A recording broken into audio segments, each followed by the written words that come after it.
brothers, do you recall when the grasslands reached to the horizon? And the deafening roar of countless wings overhead.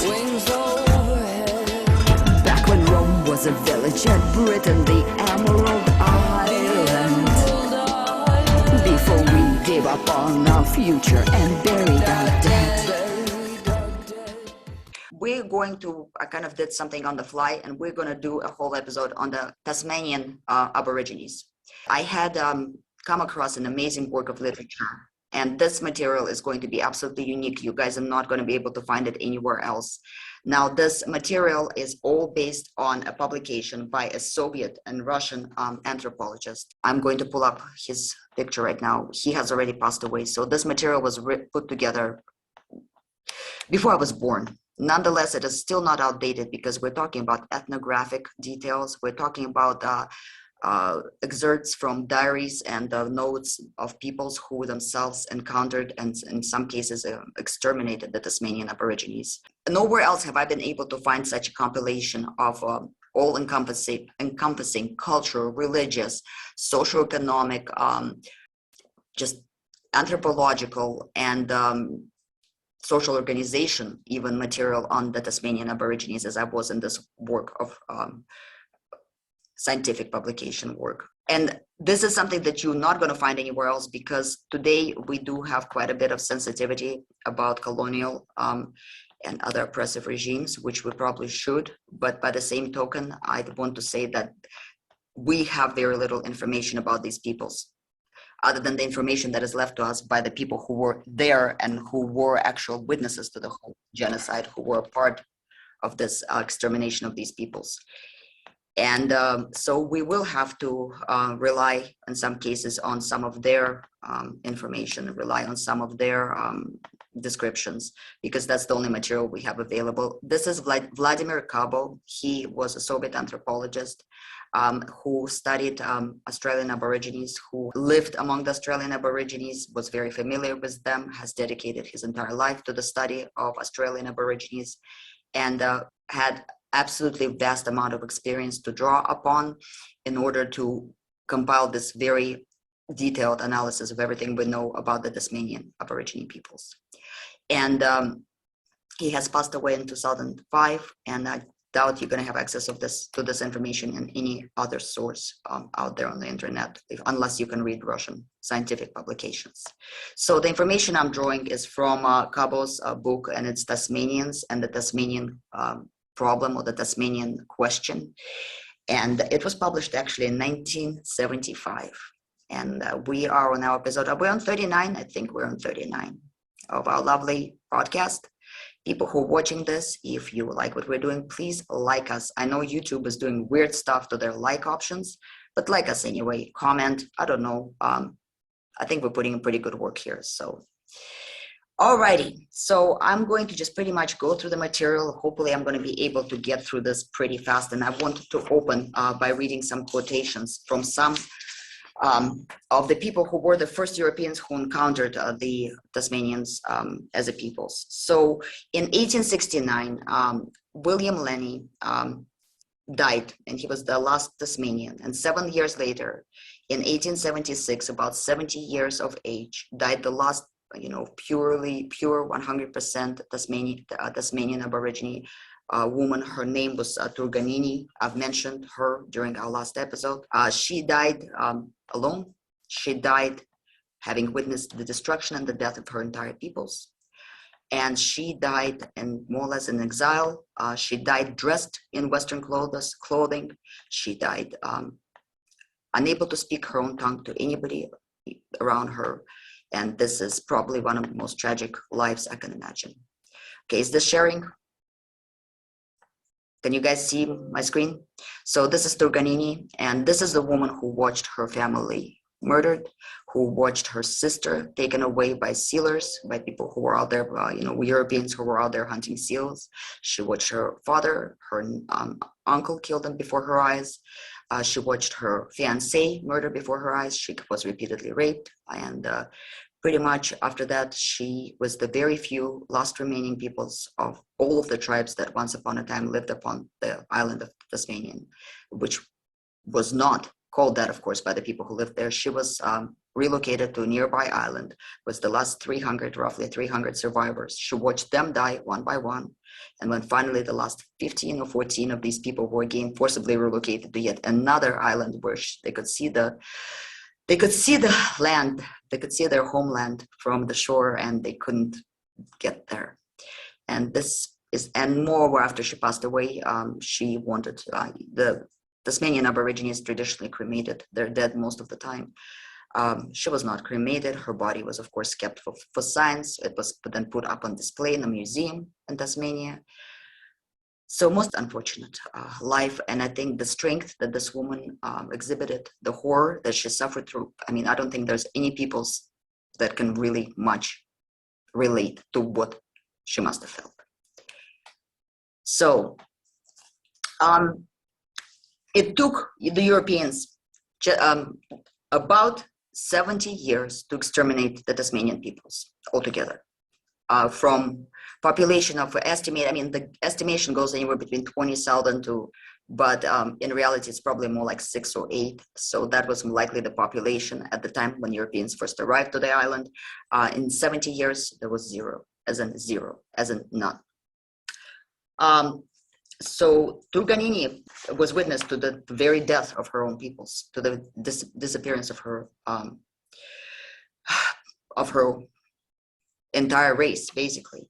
I'm going to be quoting a lot here, gentleman named Robinson, who was in charge of gathering, from what I understand, he was in charge of gathering up the remaining Tasmanians from around the island. He knew most of their languages, tongues, and dialects, and basically rounding them up and to where they could be placed into reservations or plain exterminated. So by 1824, 21 years after the beginning of the colonization, there was 340 Aborigines left. In 1832, George Robertson was able to find and bring into the central, bring into the reservations a group of 63 people. Next year, he was able to gather another group of 42 people, and his very last expedition was in 1834. He came back with 28 remaining Tasmanians. And finally, the last free living Tasmanians were rounded up by a seal hunter, and that was in 1842, and it was a family of 6 people, and that was the last of them. This event is known as the Black War. It was an event where gentlemen would take their families and go shooting them Tasmanians, women, children, and old peoples. And the ladies would sit around their picnic baskets and observe and applaud. How many peoples there were totally on the island, even according to Robinson, because he is unfortunately or fortunately the best source we have for a lot of this information, because he did interact with these people, and he in his own memoirs basically claims that the amount of total Aborigines on Tasmania was likely highly what's the word for it, exaggerated originally by the settlers, because they wanted to get more resources from their government in order to fight the threat of the Tasmanians. But afterwards, when the Tasmanians were wiped out, the numbers were severely lowered, because they did not want to admit to the exact numbers of the people that they killed.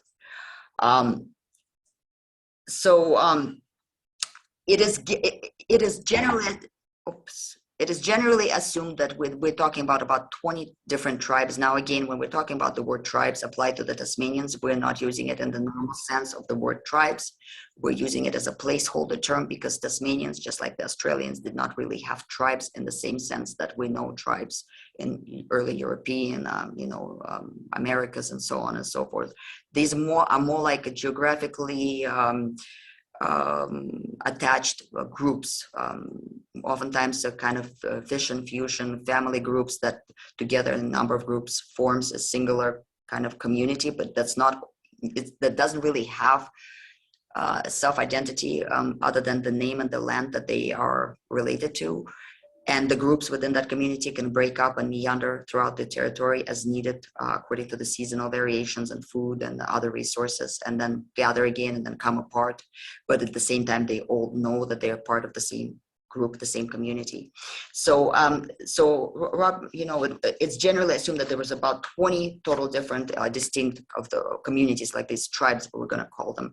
Most likely there were more like 40, but because the most fertile and the most promising part of the island was immediately taken over by the Europeans, and they either killed or threw out the Tasmanians who used to live there. Now, you've got to understand that the idea of immigration to a Tasmanian is not nonsense. A Tasmanian is attached to his or her land.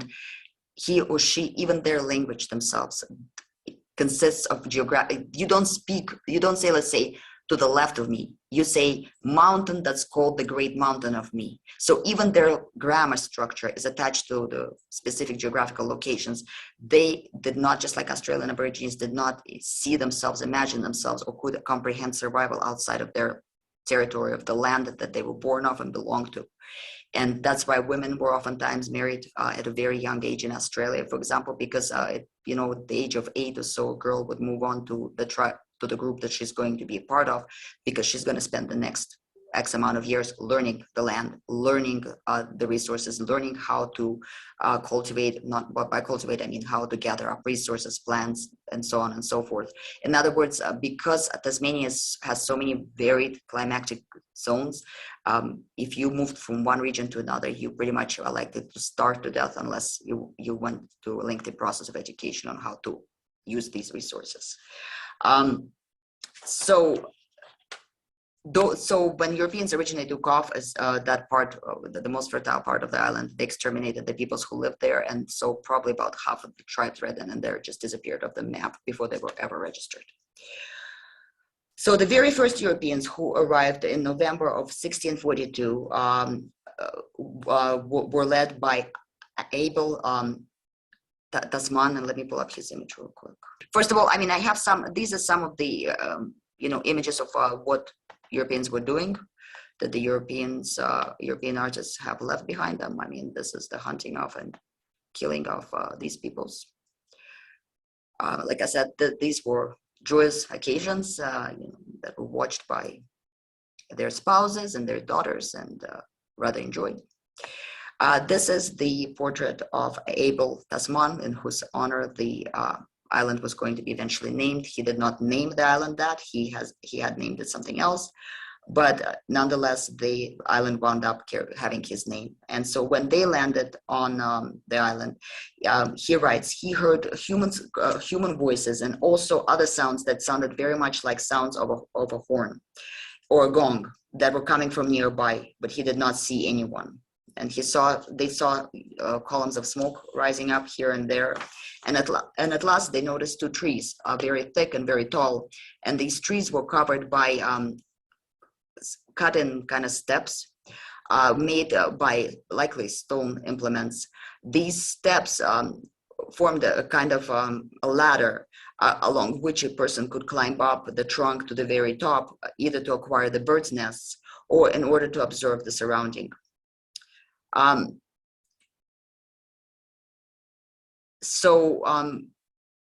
one of the trees, in this direct quote, the markings were so fresh that they figured that they were made no more than a couple of days ago. So Tasman at that point in time made a guess, an educated guess, that just like some of the Australian Aborigines, these people would climb up the trees using their stone tools and basically help themselves move up the trunk by using a rope looped around the trunk and then climbing up the steps. So Tasman landed on the southeastern shore of the island. Let me go over here. And next person, and even though it was very heavily populated at the time, he did not encounter any of the Aborigines. The very first Aborigine European who was able to describe the Tasmanians was a sailor, a French sailor by the last name of Crozet, who arrived with Captain Marion Dufresne, I cannot speak French, Dufresne in 1772. And they also landed on the southeast shore. And so they met some Tasmanian peoples, and they were very friendly. And they were very friendly to the Europeans. Let me exit out of this new screen share too. They were very friendly to the Europeans. So the following is a direct quote. These were well-built people with healthy white teeth. They were dark-skinned. Their hair was curly, and they were all not dressed. Some women were carrying their children on their backs who were tied to them with belts made out of animal skins. All the men were armed with sharpened sticks, some of them with stones, which appeared to be sharp, like as a axe would be sharp. Their hair was woven into long braids and were hanging down and colored red with ochre. And so a lot of them had markings like scars covering their chests. The men and women together came up to the boat with complete trust. The Europeans, as usual, started offering the Aborigines various trinkets, but the Aborigines declined those. One of the Aborigines offered the captain a burning torch and pointed at a pile of basically wood and other dry items that were there. And the captain, thinking that he wanted him to go ahead and light that pile of saved up dry wood on fire, the captain lit the pile on fire, and so the Aborigines ran away and started throwing stones at the visitors. And after which the French opened fire, they killed one of the Tasmanians, several were wounded, the rest disappeared, and that was the first encounter of the Europeans and these peoples. In 1777, Captain Cook, Joseph Cook, arrived at the shore of Tasmania, and the following is direct quote from Cook's notes. In the evening, we were pleasantly surprised by the visit of the locals. 8 local peoples, among them was a little boy, came to the spot where we were cutting down the woods. They came out to us from the woods, showing no fear, and treated us with utter trust and kindness. They had no weapons. Only one of the men had a long stick about 2 feet long, sharpened on one end. They were absolutely nude, if one does not count the markings or the scarification on their chest. They were middle heights. They had dark skin and also dark hair. I'm skipping some anthropological things. Their faces were quite pleasant. Their eyes were bright. Their teeth were dirty but in good condition. Majority of them had their hair and beards painted red, and several had their faces painted the same color. Any of the items which we would give to them, they took without any doubt, without any show of interest or curiosity. They refused bread, and they refused fish, both cooked and raw. But they would take any bird and indicated that they would be happy to eat it. I wanted to ask them what purpose did that stick serve that the man was holding, and I signed to him to let me know. At that point in time, he placed a couple yards away from us, something like a target, and threw his stick towards it, but he was not a very good stick thrower. That's where the direct quote ends. But this weapon, this pretty common tool/weapon that male Aborigines in Tasmania would carry, is known as body. So the following day, they had another meeting. About 24 of men and young men joined. Now I'm quoting again, joined us, showing no fear and no mistrust. Among them were the same people who visited us yesterday, but mostly they were newcomers. One of them was obviously previously wounded, and he had a hump on his back. He was different from the other Aborigines because he had very great intelligence and great and easygoing personality.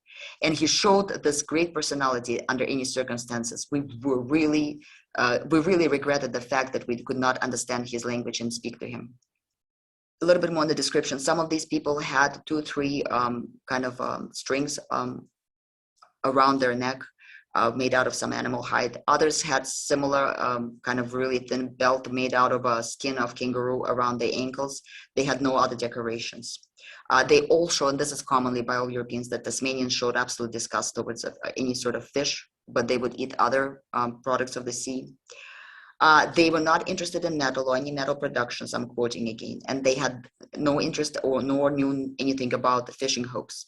We, however, could not imagine that peoples living on the seashore had no means to catch fish and never caught it. But we did not see any such implements. We also did not see any boats these people could use to travel into the sea. I don't know whether or not they had plenty of fish or they just did not eat it at all, but the fact that they refused any fish we offered is clear. They obviously eat mollusks, and we saw enormous piles of shells in various regions of the island and next to abandoned huts. These huts, in appearance, were basically kind of round wooden hut with an overhang made out of sticks, and they covered with bark. The women would wear skins of kangaroo as they were taken off the animal. These skins were tightened on their shoulders and around their waist, but this was done only so that they could carry the children, because generally neither women nor men were wearing much clothing. Some of them had shaved heads. Some of them had their heads shaved like the Catholic priests used to, just around the top of the head. Many children had very pleasant faces. Complete trust towards the visitors was the unanimous description of any European. In 1831, a Russian traveler, he says that all this trust, all this good-naturedness was long since gone. The reason for such great hatred of the local inhabitants towards the European is a result of unforgivable behavior of the first English comers. The locals showed them friendship and kindness, and of course to this day they would be just as friendly, if not at once did the commanding officer order his people to open fire upon these men and women who came to them attracted by mere curiosity. The sudden death and this disaster made unforgettable impression among these peoples. All the kindness and all the good-naturedness immediately stopped, and hatred towards the newcomers has reached such a height that there's no possibility of ever coming to peace now. Ladère, a naturalist and an expedition historian, writes in 1792. He's noticed that there was more women than men, and by the fires where they would cook their food, some men would have more than one woman. And he writes that when we asked them what that meant, they explained that these were their wives, and so we thought that they may be polygamous. We will talk about it a little bit more later. In general, the structure of Tasmanian society seems to be very fluid and very kind of situational in a lot of ways. They seem to be, on the one hand, something very similar to what we see in New Guinea and Papua New Guinea, where there's a separation between the grown adult males, and then there's separate group as women, children, and everybody else. So sometimes you would see just men, groups of men, and just groups of women traveling around. So there's that gender separation. But at the same time, a lot of witnesses write about situations where they would see smaller groups, let's say a man and his two wives, or group of 8 people, man, woman, man and 2 women, their children, let's say grandparents of one or the other side of the family. So it seems that the family structure was highly variable, and it just depended on how any given group really wanted to organize their personal life. I think that probably in times of hardship and times of hunger, in times of conflict, people came together more than, and then most likely newlyweds sometimes wanted to separate into their own separate family units, or, for example, smaller groups would break off the larger group and go around a gathering because it's easier to find resources when there's less of you. But they all still would be part of the same community. So, as I said before, it was kind of a fusion sort of situation. I'm going to stop for a second, see if anybody has anything to say. Very, very much like the Aboriginals on the Australian mainland, which each, if you will, community, we refer to as tribes, has their own language. Was that the same in Tasmania? So in Tasmania, there's not, because so little is known about the Tasmanian languages. We have several dictionaries written down by the Europeans, but no grammatical dictionaries. There has been some analysis done of the last surviving Tasmanian woman, and I'm actually gonna, that's Betty Smith, I think. Let me double check her name. I just want to make sure I'm not messing up on this. But there was the very last survivor was actually survived long enough for them to record some of her, because she grew up listening to the songs and the tales of her people. She remembered the language. But Franny Smith, they have some phonographs of her speaking and singing the song, so people have, the linguists analyze that, and from everything they can tell, most likely it was one family group that diverged, but it did not diverge to such a degree to where it was completely ineligible to everybody else. I mean, these languages were still fairly related, but they've been, because these people were intermixing, oftentimes they would have to pass through each other's territory to get to certain resources. So there was some divergence, and yes, each little group generally had their own dialect, but how much it was a language is a whole big different question. Now, first Europeans, of course, claimed that Tasmanian Aborigines were very archaic, that they were not very evolved, that they were primitive peoples. They had very different lifestyle than what obviously the Europeans were used to, even different comparing to the mainland Australians. But it seems that the lifestyle that they had was not a product of them being in stagnation, but rather it was a product of their own form of evolution and adaptation, both culturally and physically, to basically the territory that they wound up living on. Another interesting thing about Tasmania, which was a big issue when people were trying to figure out where the heck Tasmanians came from and whom they were related to, was the fact that there was no remains of dingo found anywhere on the island. However, as soon as the Europeans introduced dogs to the island, the Tasmanians were very happy to have them and immediately started implementing them, and just in general were very happy to be introduced to this particular animal. But it seems that the dingo did not make it to Tasmania, and that was by some early explorers and scientists claimed that Tasmania was not populated from mainland Australia. But chances are that either it got populated before the dingo got introduced to the Australian continent, or that there was not enough dingo at the time when it got separated from Australia on the mainland continent to really be preserved on the island. So just really quickly, I want to go through some of the couple things. Burial customs. Tasmanians almost uniformly practiced cremation, a very basic form of cremation.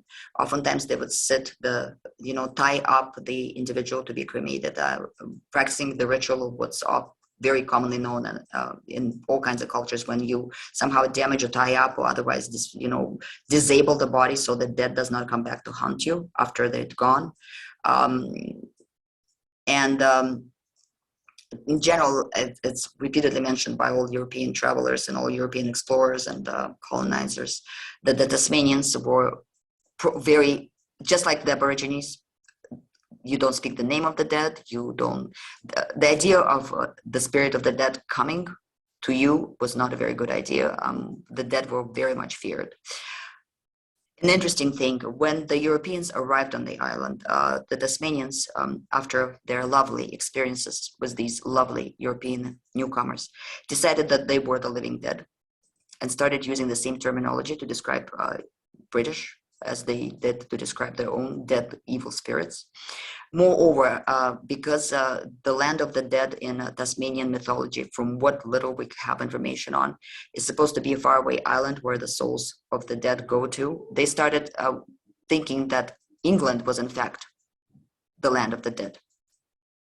As a matter of fact, there's recorded a conversation with one Tasmanian native who, when asked by a European where he was going to go after he died, he said most likely he was going to go to England. So to them, England was the evil land of the restless dead. Another interesting thing, and I'm kind of just jumping through some of this really quickly because we don't have a lot of time, and I came across a complete trove of amazing material. So apparently the fact that Tasmanians did not eat fish, the taboo on eating fish, was something that was fairly recent. Because up until a couple hundred years before the Europeans landed on the island, that there's clear archaeological evidence that the Tasmanians were in fact fishing and consuming fish in large quantities, and they actually had fishing implements. And it turned out later that Tasmanians actually did have a sort of a ship or boat, but it wasn't a boat. But what they would do is they would roll up. It's very similar to what the Egyptians did with the papyrus. They had similar plants growing in Tasmania, and they would roll up those plants into kind of big rolls of paper, basically, and bunch them together. And so by doing that, they would create this kind of a flotation device that they would use to travel around the coast and within the rivers within Tasmania. But these things were not very stable, and when they got soaked, floating on a paper ship was not a very good idea.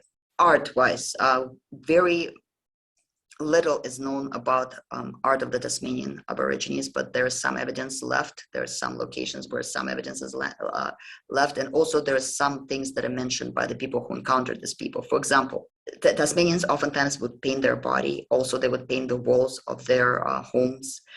And even like whenever they would build a little shelter from bad weather, they would sometimes even paint those. They would sometimes paint tree trunks. I mean, in other words, they did a lot of painting. Mostly it was circles, spirals, and other similar symbols. And when asked by some of the Europeans what those things represented, they said that the circles were basically representations of men and women. So the circles, spirals, and so on and so forth. They would sometimes draw, for example, George Bonwick mentions about schematic drawings on trees that would represent the heavens, not in the sense of, Christian sense, but various astronomical things like the sun, the moon. They painted themselves very often with the red pigments.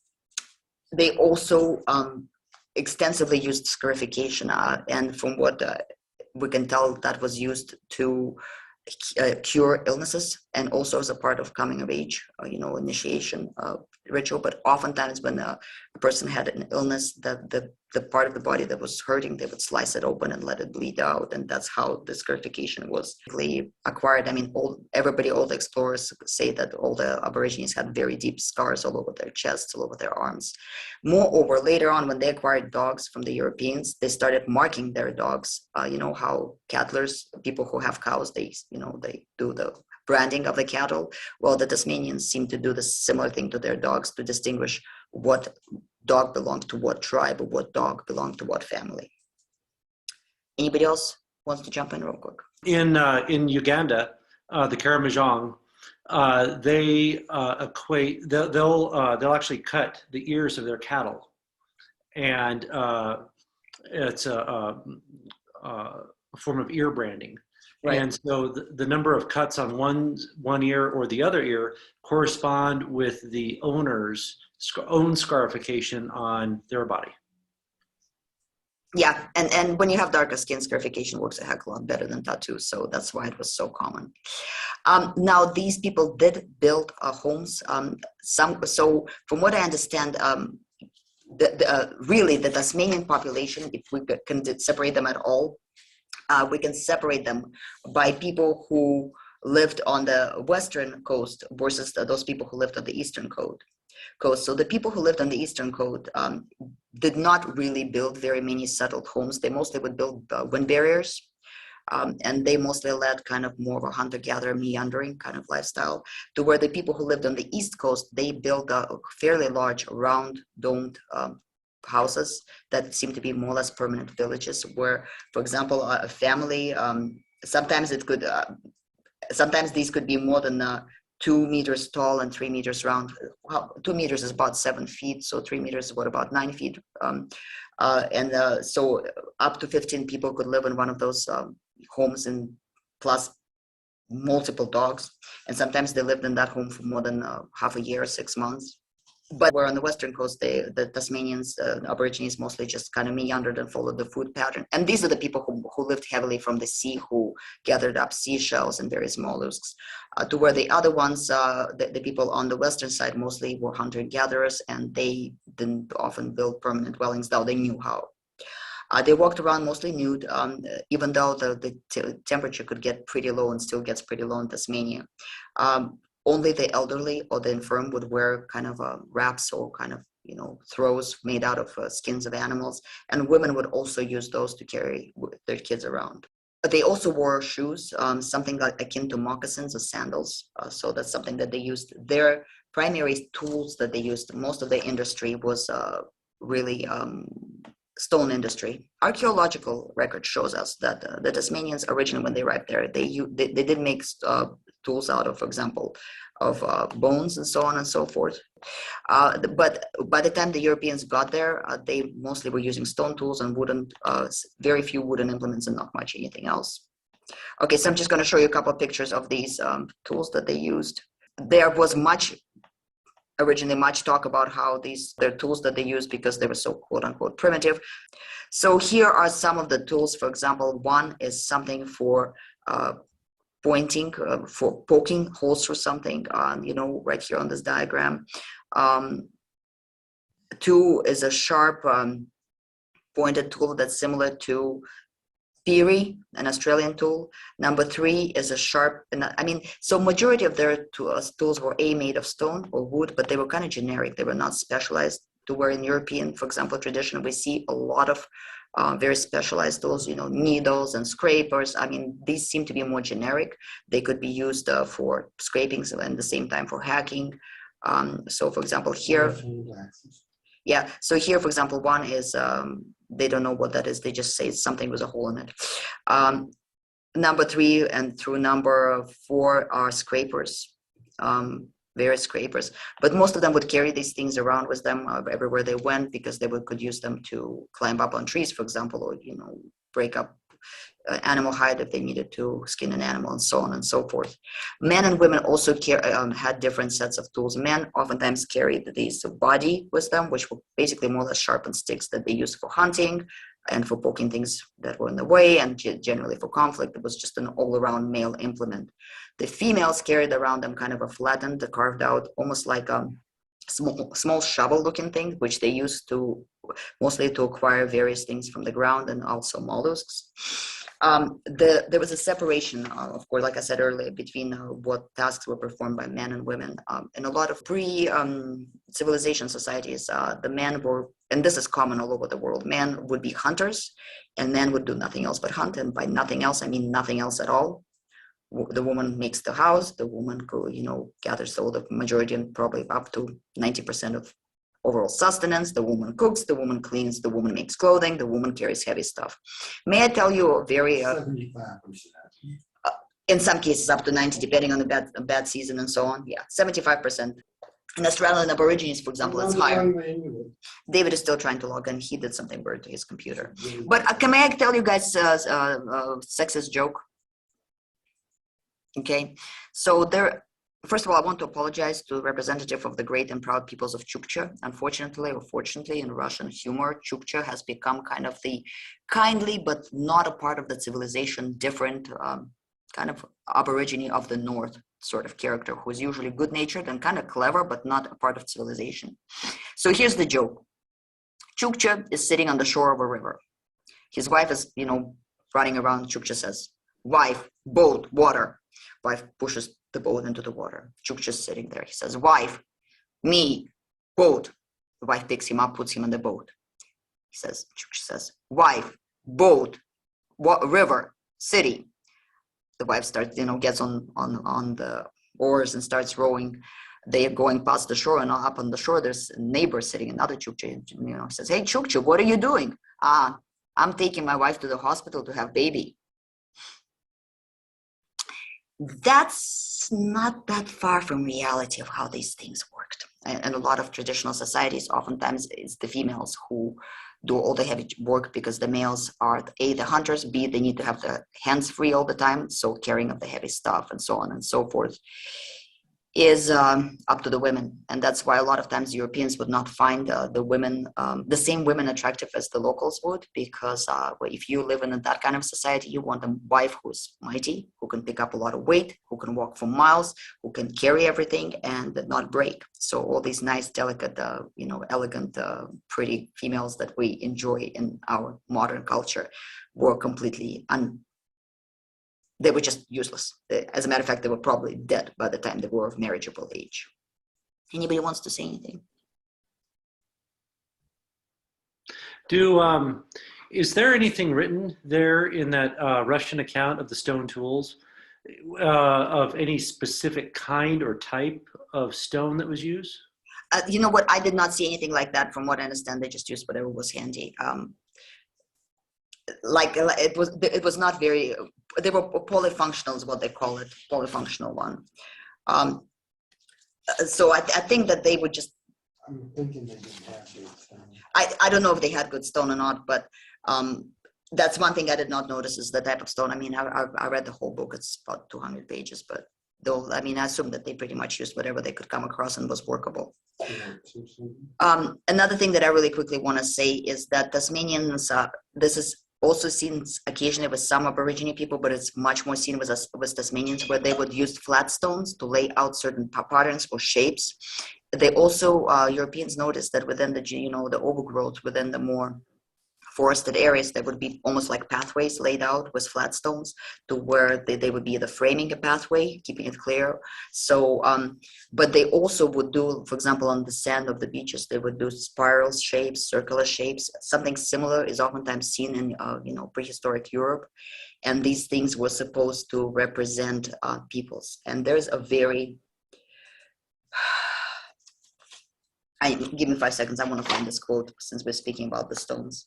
There is an account of an Aborigine woman when the last of her peoples, the last 300, were relocated to a nearby island. One of the Europeans saw one of the elderly Aborigine women sitting there, and she had these very flat, very round stones. Now you got to remember, traditionally, these people were afraid of the dead. You don't speak of the dead. The dead are basically bad. But here's a woman who's sitting on a small island, looking at her homeland. She cannot get there. Pretty much everybody she ever knew is dead. She's laying out these flat stones around her. And so when a European asked her what she was doing, what these stones represented, she said that they represented the friends that were no longer with her. And she hoped that soon she would join them. Just to me, that was a really heartbreaking image right there. Because it's something that goes completely against their worldview, completely against their religion, or their belief system anyway. It's something that was absolutely shattering. For a female to act that way, for an Aborigine to act that way, to speak of the dead, to even think of the dead, that means that that's complete collapse of everything, worldview. And while on that note, generally in Aborigine and Tasmanian culture, females were kept away from warfare. Traditionally, they would not be involved in warfare. However, towards the end of the so-called Black War, there are several accounts of bands of Tasmanian Aborigines who were headed by a female. It's very similar to the story of Boudica, but these would be women who watched their whole tribe slaughtered, who themselves been repeatedly raped and abused, who somehow broke free, and they put together very, very militant war bands. And this is obviously something that was not a part of their traditional culture. This was the last act of desperation. This is when there were no men left, and there was the women picked up their arms to try to protect what was left of their peoples. I actually had kind of a question when you get a minute. Go right ahead. Yahtzee also was wanting to comment on something. Oh yeah, please. Question about, in the chat, he mentioned something about how in Australian cultures, if they used white body paint, that was to represent the dead. I was wondering if you could elaborate on that. Can we save that for, because we're still going to be talking about the Australians.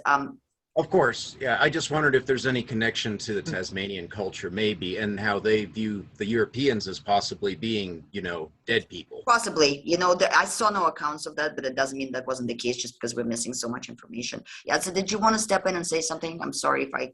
Oh, yes. I'm pretty familiar with defined roles of what women do and men do. And it kind of, defines your culture and society. But it also, there's some, like we have a ceremony called a kinalta, but it's like my mother explained to me, it's like a woman's boot camp. Right. It's like, when you do the ceremony, it happens right at menstruation, 4 days. The spirit of this change woman moves through you. And so you're supposed to be the most upright woman you can be. And by doing that, all that power all the positive attributes are going to be fixed in you. But if you're going to be like a weak person and complain and be vain, that is also fixed in you too. But yes, there were defined roles of men and women, and it kind of defined it. When a culture is stable, all that stuff works. But then when the outside world comes in, all ideas just get redefined again. Absolutely. May I ask you what culture you were referring to? Just what cultural heritage? Oh, if you don't mind. Navajo. Navajo. And we're not supposed to speak of the dead either. And if we do speak of them, we speak of them in the context of if they were alive, not dead. You're the first person of Native American descent I've talked to in this country since I moved here in 1992. Oh, okay. That should But- tell you a little something about extermination of the local populations. Just for anybody watching this podcast, I've lived here since 1992. Oh, yeah, and I've seen it change a lot. I've seen it changed, and so. Yeah. So anyway, I just wanted to say that, yeah. No, thank you. back- Thank you. That's back then. common. Yeah, and what I was going to say, I was going to say something on the end of that, but if I remember, I'll come back to it. But I wanted to say real quick that there's a general misconception that Tasmanians were kind of pygmy-ish or with this short stature. That is not correct at all. A lot of the very accurate accounts from peoples who were there and met them, from Cook, from other various individual explorers, they all say that they were about the same heights as the Europeans. So they were not short-statured people at all. Let's see. Is it okay if we run over just a little bit, guys? Because I don't want to do a whole nother episode on the thing. So as far as their hairstyles, I think you've noticed when I showed you the picture of the last surviving Tasmanian woman, the females in their culture wore short hair and the men wore their hair pretty much in dreads oftentimes. They also had quite extensive beards and so on and so forth. Just like among New Guinea, Papua New Guinea, oftentimes, and I think that happens in Australia as well, correct me if I'm wrong, Nathan, but light hair was fairly common, especially among women at first years of life, and then later it would get darker, and rather than being, it would be more wavy oftentimes rather than curly. There's a lot of, guys, you got to understand, talking about these things in our modern climate of political correctness and everybody politeness, and I'm kind of treading along a minefield here, and that's why I kind of like the Russian sources oftentimes, because Soviet Union was fairly racism-free territory, believe it or not, and so people could talk freely about some things that are complete taboo now in the Western society, and things that are quite frankly relevant and I think interesting, and because they're just anthropological facts, because I think that there's no right or wrong way to be and no right or wrong morphological way to be, but knowing the differences between one person to another person oftentimes is helpful. I don't know, in identification of the, for example, bodies, in medical research, and just knowing your own culture. And it's fascinating to see how people differ from each other, because in that difference is our genetic potential to survive various catastrophes, really. And to pretend that everybody is identical, as a modern culture tends to do, I think is first of all, it's a lie. Second of all, it blocks any possibility of conversation about racism and so forth, discrimination, because if a topic is taboo and you can't talk about it, then you can't educate people about what the truth is, and then a bunch of an untruth starts, spreading around because it's taboo subject, and everybody goes, shh, did you know this, that, and this?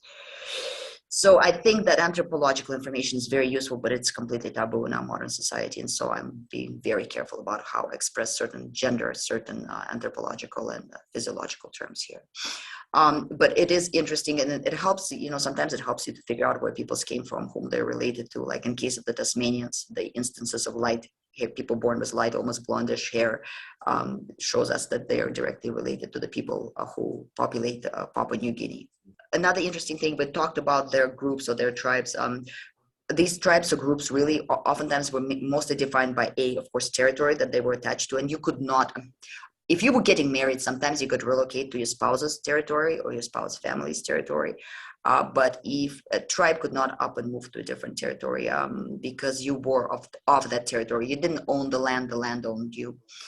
But the way that these groups, these sociums really defined themselves was usually a name, like a moniker that they gave to themselves, and they usually had two of those. One of them was for their own internal use, and one of those was for the external use for the surrounding tribes. Moreover, within that group, within that one community, larger community, they all called each other brother and sister, oftentimes. So, for example, you could say, even though within those larger communities, different groups could even be at war. So you could hear somebody saying something like, I'm at war with my brother, because my brother did this and that, but that term brother sister defined that social unity of that cohesive structure, which we called tribe earlier, for lack of a better term. The different languages or different dialects overlapped a single tribe and were attached to single tribes, but in other cases it was a group of tribes that it included. So that seemed to be fairly fluid as well. Mostly they're like just the structure of the society and their distribution, where they were up on the land really mostly dependent on the resources, was very flexible, very well adjusted to the territory. For example, a tribe or a group or part of a tribe could move through a neighboring tribe's territory. For example, if you live in the inner island and you need to get to the outer island to gather up some mollusks, you had to get permission from the peoples who were peoples of the land that you're passing through. And they commonly would be granted that permission to pass through somebody else's territory to get to necessary resource. Also, just like in Australian Aborigines, there seemed to be a taboo for each individual group or commonality from hunting one or another type of an animal, or type and sex or gender. No, I guess animals don't have gender, sex of an animal. So for example, like you cannot hunt wallabies, so you can only hunt male kangaroos and not female kangaroos. And that had to do with the totemic idea. I mean, a lot of their faith was very similar to the Aborigine faith, to where they believed that people were made by, it's not a god, it's a great something thing, entity. But bottom line is they believe that humans and animals were kind of interflowing, and that's again pretty common for a lot of these societies. They could orient very well within their own territory. They're, like I mentioned earlier, their linguistics, their languages, their grammatical structure, oftentimes rather than saying to my left, to my right, behind me, in front of me, the dream time, of course. But it wasn't, see, with Tasmanians, we really don't have that term yet, Yazi, because it's just something that's not so I'm not using the term because it's never been used by anybody who recorded them. So we don't know whether or not they called it that or believed in it, but it was something very similar. But as far as their languages go, so in their languages, this is not about the Tasmanians, this is about the Australian Aborigines, but there have been experiments done. For example, when a guy is telling a story how him and his friend went fishing, and one of them fell out of the boat, like let's say with the fishing boat, he's on the left, his buddy's on the right, and he fell out of the boat. But he would not be using left, right of the boat. He would be saying towards this mountain or towards that. They would use geographical locations to describe correlation of positioning of objects. Does that make sense? So rather than saying you're in front of me, they would say you're closer to the wall than me, or closer to the mountain than me. There have been experiments done when Australian Aborigines were actually moved to completely unfamiliar territory, and they still would be able to orient themselves as to where they were in relation to that mountain. Like they don't do right and left, they do north, south, east, west. That's the kind of idea that they have. Say that again. I'm sorry, I didn't catch that. Yeah, they don't use right or left. They think of north, south, east, west. Everything's, they're set in a geography. That's the way they refer to things. Right, but even more, they don't even think about it as north, south, east, west. They think about it, this mountain, that lake, and that, that seashore. So, and which means inside of their head, there's a coordinate system at all times that they know where those, in other words, they would never lose their car in a parking lot. Because that actually seems very sensible too, when you think about it. Like if you're living out in a, primitive environment, whatever, if you can memorize all of the landmarks around you and that's how your mind is wired, you're not going to get lost. Right. So another interesting thing that there's a common misconception is that the Tasmanian Aborigines did not know fire, didn't know how to obtain fire. It is true that a lot of accounts say that they prefer to carry coals with them oftentimes, and it makes sense because I mean, it could start raining. It could start, it's maybe a humid environment. I mean, anything could happen. And yes, they did know how to acquire fire. They could acquire fire by various means that are known across the world. But oftentimes, anywhere they went, they would carry with them a piece of hot coal, so they wouldn't have to waste their time trying to get a fire started. And oftentimes, they also carried them around because the temperature there is pretty chilly at times, and they did not wear clothing even in very chilly temperature. That's something that all the travelers noted. I mean, humans seem to be able to adapt fairly well to rather cold temperatures, but they would carry coals with them oftentimes to keep themselves warm. As far as private property goes among the peoples, it seems the best that we're able to reconstruct is that they did not really have private property, other than, let's say, that you as a hunter have made yourself, or you as a female made yourself a particular tool or an implement that was your tool or an implement. If you as a hunter killed an animal, it was your animal and you were to share it with your family. But other than that, almost everything else did not really have personal attachment. They had a very clear set of understandings and standards, basically laws that were not written down, but that everybody knew. So if somebody broke those laws, they would get punished, similarly to what they did in Australia, when the accused person would have to stand and have things thrown at them, or basically kind of like trial by combat, except it's trial by not combat. You're standing there while other people are trying to kill you, and if you happen to survive, then that means you were in the right. And if you happen to die, well, I guess you were in the wrong, right? And they also had the idea of what was acceptable and non-acceptable conduct. People were oftentimes punished for breaking those kind of taboos, or not even taboos, just common sense rules. And wars usually would happen over either somebody transgressing into somebody else's land without permission, stealing women, the usual stuff. Now, whether or not there were such things as chiefdoms or leaders in their groups, there's very conflicting information. But the best account I was able to find in this book is also from Robinson, who speaks, for example, about one man in one particular group. And he says he has been their chieftain for many years. And at last, when he became old, and too old to fight, he became a seer or wise man and stepped down and cleared the way for the young. So it seems that the young men in their prime hunting age were the ones who would be the active leaders, while the former leaders would step down and become kind of wise men advisors, which makes perfectly good sense in that sort of society. Just really quick, anybody else who wants to jump in? Well, back then, if they wanted to have a meeting, they might say, and this was the roadmap. You pass, you go down the river valley, and you pass two small hills and the big hill, and after that you pass the one creek and the second creek river that comes up into the river on your side. You turn right normally, and you follow it until it splits twice, and then walk up to the highest point, and that is the meeting point for everybody. Right. And people could follow that. That was the roadmaps of the old days. Right. Anybody else? So as far as family structure, we have very mixed accounts from the Europeans. We have anything from descriptions of, nuclear families to descriptions of families when there's one man and multiple wives. Women with even a couple accounts of women with multiple husbands. It seems that, first of all, whatever their normal family structure was obviously disrupted by the disproportionate slaughter, kidnapping of women, and all this other stuff that Europeans brought in. But it seems that overall their family structure was really flexible. So if there was a shortage of men, then women had more husbands than one, and vice versa. So it seems like their family structure was fairly flexible and adaptable to the needed situation.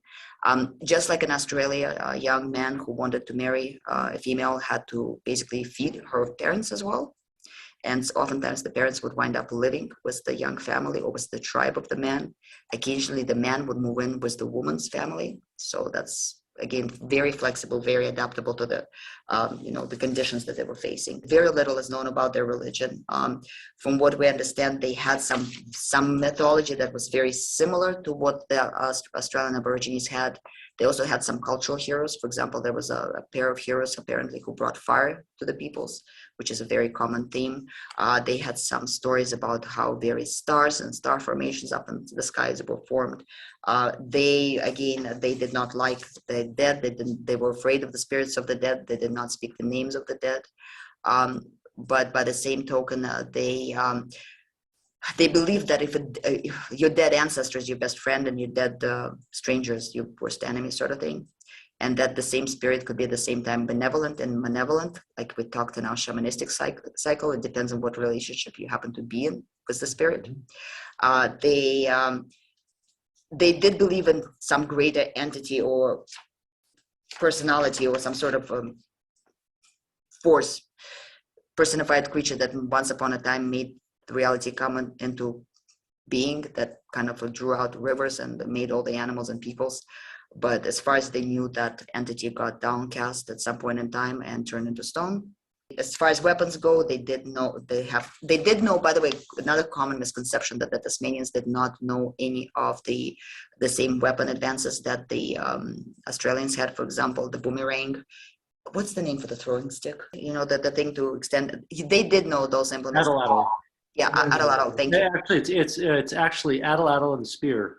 The atlatl is the handle part. Right. It's the Right. yeah, the thing that makes. Bottom line is they didn't know those implements. They also knew other technologies. For example, how to polish stone implements. They just didn't bother half the time because they had no need for it.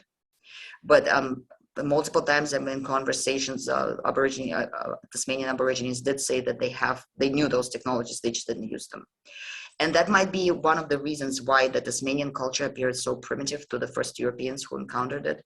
The problem is when you have a very small population to begin with, populating an isolated land, every time you have a member of that population, of the founding population, pass away, whether due to animals or disease, a bit of knowledge goes away and is forever lost from that group. Every time you don't use a technology for a couple of generations, and you just forget about it. I mean, why pass on to your children and grandchildren something that is completely useless, right? So oftentimes the culture kind of minimalizes and focuses on what is required for this environment right here, right now. And that does not mean degradation. It just means adaptation and honing of those skills that matter in this particular situation. But it also happens rather rapidly and rather starkly, oftentimes in isolated populations. I just thought that was interesting how you explained that last part, Julie, because it's kind of like how if you were to hand somebody an old piece of technology here in the Western world, like say a slide rule or a calculator, no clue how to use it because we got cell phones, so why bother? Right. All that we need, right? Right. Another misconception is about Europeans claimed that Tasmanian languages were super simple. We don't know what kind of languages. I mean, we know that they were not super simple because the more traditional the society, the more complex and usually detailed the language is. But we have no information as far as their grammar goes, and only dictionaries we have of them, of the Tasmanian languages, is a very kind of quickly made by Europeans without any great detail. In other words, we don't have enough information about their language to really be able to tell how complex it was, how it worked when it was alive, how it came together.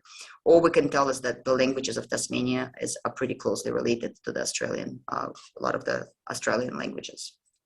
Also, another thing that's again common for those kind of societies is the fact that they lacked terms that would define abstract concepts, but that did not mean that the people themselves did not know abstract concepts. For example, instead of saying that something is like that, he is a formidable man, right?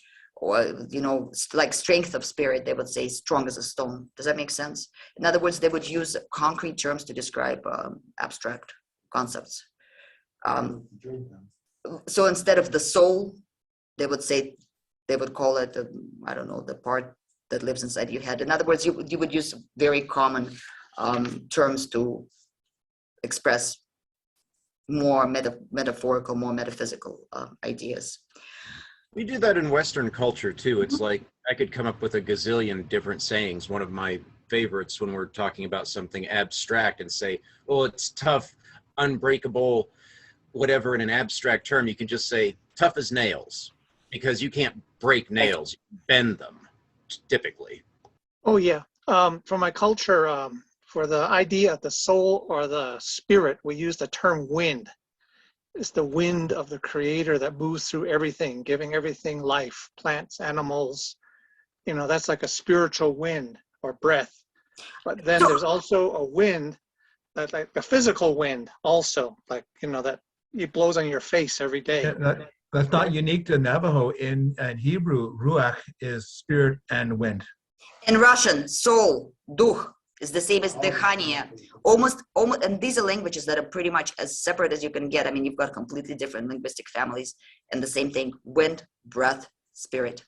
I think there's enough subject here to actually continue on with a part 2 next time. No, we're done. I'm just wrapping up with the closing remarks, actually, guys. So if you don't mind giving me about another 5 more minutes, we're going to be done.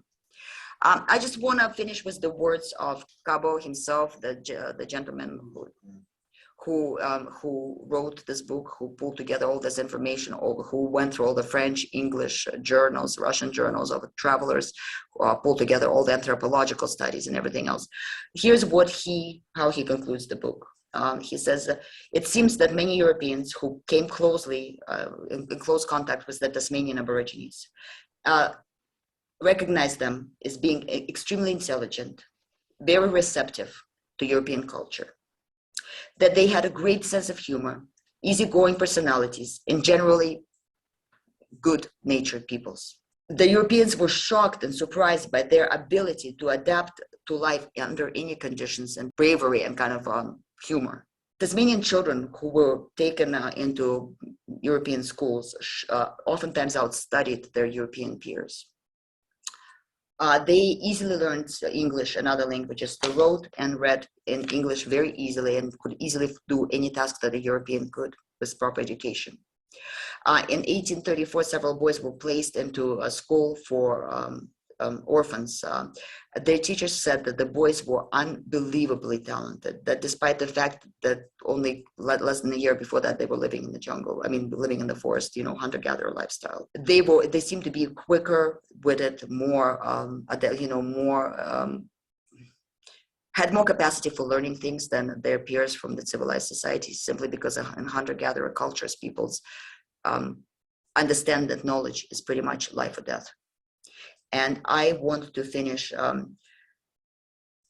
by saying that, these were the people who did not know hopelessness, apathy, or depression. And once they were forcibly relocated away from their homeland on the island of Flinders,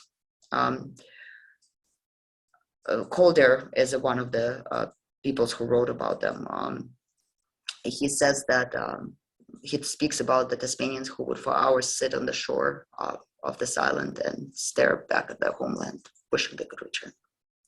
Oh, by the way, Tasmanian wolf, this marsupial wolf, which is my personal, and I understand that peoples are peoples, but we've talked about this a little bit. This was a native predator of the island that also got exterminated by the Europeans because they claimed that it ate sheep, it didn't eat sheep.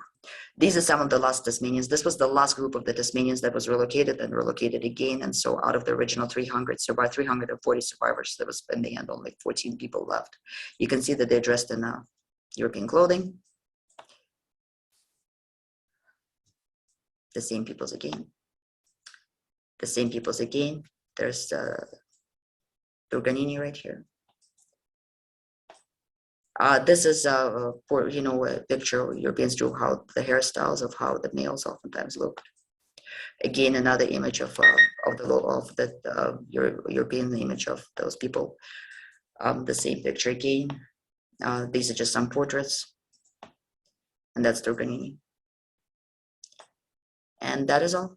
That's all I have to say. I just, all this material is not easy to find in one book in one place, and I have not been able to find any Russian or English language sources that in any sort of audio or video format even talk about this in depth. So yeah, that's pretty much where we're at. Thank you for bearing with me through this long story. It was my pleasure, to be honest. I'm so glad that you were able to cover all of this. All right, guys. Well, thank you, everyone. I'm looking forward to seeing you guys 2 weeks from now. And I appreciate you guys all hanging in there while I was kind of trying to die on you guys quietly for the past several months. I'm very excited to be back and feeling better. I'm so excited. They went in Monday and finally fixed what they broke back in October. So, yay. All right. Thanks, everybody. Take care. Thank you. Thank you, everybody. Right, Be bye. well. Bye.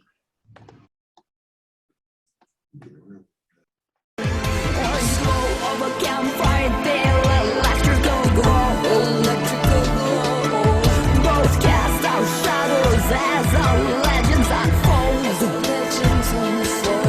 We are the archetypes that exist within every man's soul. And we will live forever as long as stories are told. We are the archetypes that exist within every man's soul. And we will live forever, or as long as stories are told.